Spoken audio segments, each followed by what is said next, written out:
Hello, family cruisers. We are traveling with our three sons, ages 10, 13, and 15.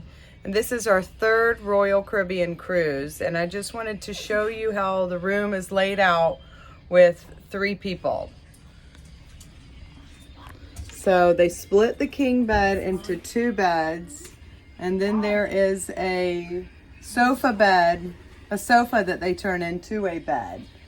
And we have just gotten back on the ship from our stop in Cozumel, and everybody is enjoying their, let's see it, Hank. Everybody's enjoying their purchases. We got Nacho Libre, Rey Mysterio over there, and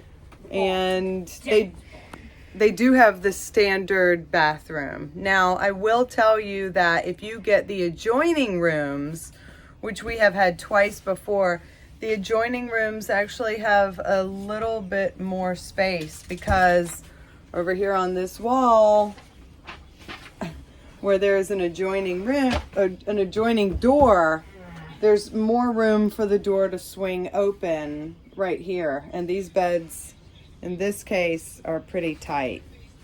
So if you get the adjoining rooms with the door to get from one room to the next, then you have a little bit of extra space. Even in the bathroom, it's a little bit bigger. I'd like to check the square footage to really see exactly how much bigger.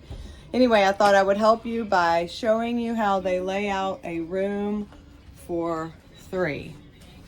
And these three guys have had a good time, no problem with the space.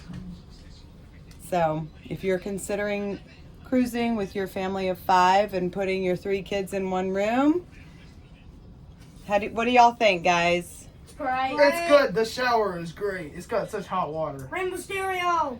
Hot water in the shower. Okay, perfect. And plenty of space, you think? Yes. Yeah. Okay. It's good. There's 3 trash cans. 3 trash cans. That's a good plus for 3 boys. Yeah.